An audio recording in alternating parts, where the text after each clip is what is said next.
নিরাপত্তা হেফাজতের নামে আটকে রেখে জোর করে বিবৃতি দেওয়ানো হয়েছিল ৬ সমন্বয়কের অভিযোগ, দ্রোহ যাত্রা সহ রাজধানীতে বিভিন্ন কর্মসূচি। রাজনৈতিক উদ্দেশ্য হাসিলে ব্যবহার হওয়া থেকে সতর্ক থাকতে শিক্ষার্থী ও নাগরিক সমাজের প্রতি ওবায়দুল কাদেরের আহ্বান, প্রতিটি হত্যার বিচার হবে। রাজধানী কাঁচা বাজারে কমতে শুরু করছে সবজির দাম, পণ্যমূল্য সহনীয় রাখতে ট্রাকের দাম নির্ধারণ করে দেবে সরকার, জানালেন বাণিজ্য প্রতিমন্ত্রী। দেখছিলেন সংবাদ শিরোনাম, এবারে বিস্তারিত। ডিবি অফিসে আটক থাকা বৈষম্য বিরোধী ছাত্র আন্দোলনের ৬ সমন্বয়ক বিবৃতি দিয়েছেন। তাদেরকে ৭ দিন ডিবি হেফাজতে জোরপূর্বক আটকে রাখা হয় বলে বিবৃতিতে উল্লেখ করা হয়েছে। বৈষম্য বিরোধী ছাত্র আন্দোলনে হত্যার শিকার সবার বিচার দাবি করা হয় বিবৃতিতে। আন্দোলন প্রত্যাহার করে ডিবি অফিস থেকে প্রচারিত ৬ সমন্বয়কের ভিডিও বিবৃতি স্বেচ্ছায় দেওয়া হয়নি বলেও জানান তারা বলেন, বৈষম্য বিরোধী ছাত্র আন্দোলনের কোনো সিদ্ধান্ত ডিবি অফিস থেকে আসতে পারে না। ডিবি অফিসে সমন্বয়কদের জোর করে খাবার টেবিলে বসে ভিডিও করা হয় বলে বিবৃতিতে জানানো হয়। তারা বলেন, ছেড়ে দেবার আশ্বাস দিয়ে পরিবারকে ডেকে ১৩ ঘন্টা বসিয়ে রাখা হয় ডিবি অফিসে। সেই সাথে মিডিয়ায় মিথ্যা বিবৃতি দেওয়ানো হয়। শিক্ষকরা দেখা করতে এলে তাদেরকেও দেখা করতে দেওয়া হয়নি। প্রায় ৩২ ঘন্টারও বেশি সময় অনশনের পরে ডিবি প্রধান ৬ সমন্বয়ককে মুক্তির চূড়ান্ত সিদ্ধান্ত দিলে অনশন ভাঙে ৬ সমন্বয়ক।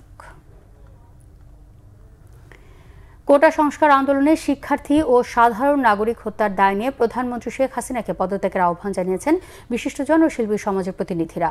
কোটা সংস্কার আন্দোলন ঘিরে দেশজুড়ে সরকারের দমন পীড়ন বন্ধের দাবিতে রাস্তায় বিশিষ্টজন ও শিল্পী সমাজের প্রতিনিধিরা সকালে জাতীয় প্রেস ক্লাবের সামনে প্রতিবাদ কর্মসূচিতে তারা বলেন, দেশজুড়ে শিক্ষার্থীদের নির্বিচারে আটক করা হচ্ছে, বিভিন্ন পর্যায়ে নাগরিকদের হয়রানি করা হচ্ছে বলেও অভিযোগ করেন বক্তারা।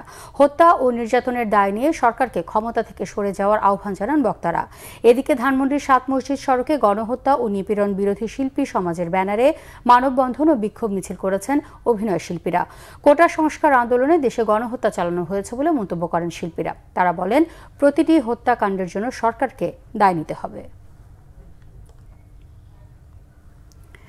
কারো রাজনৈতিক উদ্দেশ্য হাসিলে ব্যবহৃত না হয়ে শিক্ষার্থীদের ক্লাসে ফেরার আহ্বান জানিয়েছেন আওয়ামী লীগের সাধারণ সম্পাদক ওবায়দুল কাদের। মূল দাবি পূরণ হয়েছে, প্রতিটি হত্যাকাণ্ডে নিরপেক্ষ তদন্ত নিশ্চিতেরও আশ্বাস দিয়েছেন তিনি। আরও জানান, শিক্ষার্থীদের গ্রেফতার বা হয়রানি না করার নির্দেশ দেওয়া হয়েছে। শুক্রবার ধানমন্ডি আওয়ামী লীগ সভাপতির রাজনৈতিক কার্যালয়ে সাম্প্রতিক পরিস্থিতি নিয়ে সংবাদ সম্মেলনে ওবায়দুল কাদের এসব কথা বলেন।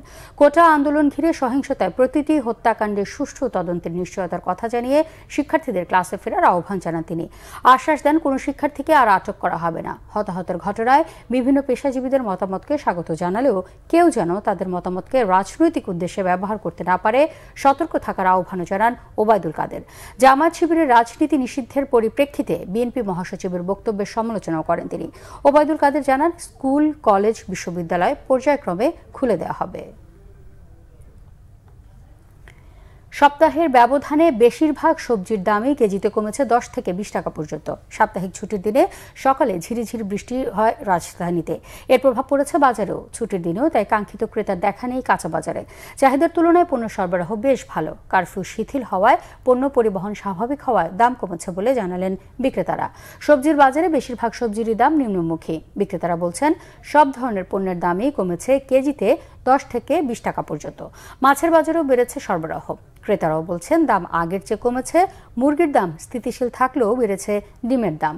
১৮০ টাকা কেজিতে ব্রয়লার এবং সোনালী মুরগি বিক্রি হচ্ছে ২৮০ টাকায়। ডজনে ৫ টাকা বেড়ে ডিম বিক্রি হচ্ছে ১৫০ টাকায়।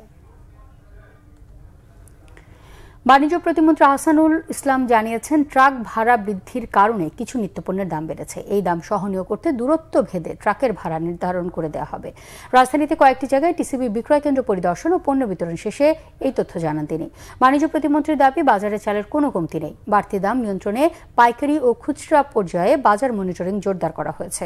আলুর বাড়তি দামের জন্য হুট করে ট্রাকের ভাড়া বেড়ে যাওয়াকে দায়ী করেন তিনি। প্রতিমন্ত্রী জানান, ভোজ্য তেল ও চিনির দাম ঠিক করে দিয়েছে সরকার। এরপরেও কারো বিরুদ্ধে বেশি দাম নেওয়ার অভিযোগ পেলে ব্যবস্থা নেওয়া হবে। কম আয়ের মানুষদের সহায়তায় শুক্র ও শনিবার টিসিবির বিক্রয় কেন্দ্র খোলা থাকবে বলে জানান বাণিজ্য প্রতিমন্ত্রী। এই ছিল এখনকার মতো। পরের সংবাদ সন্ধ্যা 6টার আগে 5টায় রয়েছে নিউজ টপ 10 দেখার আমন্ত্রণ রইল। এছাড়া বাংলাভিশন সংবাদ ও সংবাদ সংশ্লিষ্ট অনুষ্ঠান দেখতে ভিজিট করুন www.bbnews24.com ও facebook.com/banglavisionnews এবং সাবস্ক্রাইব করুন youtube.com/banglavisionnews। ধন্যবাদ।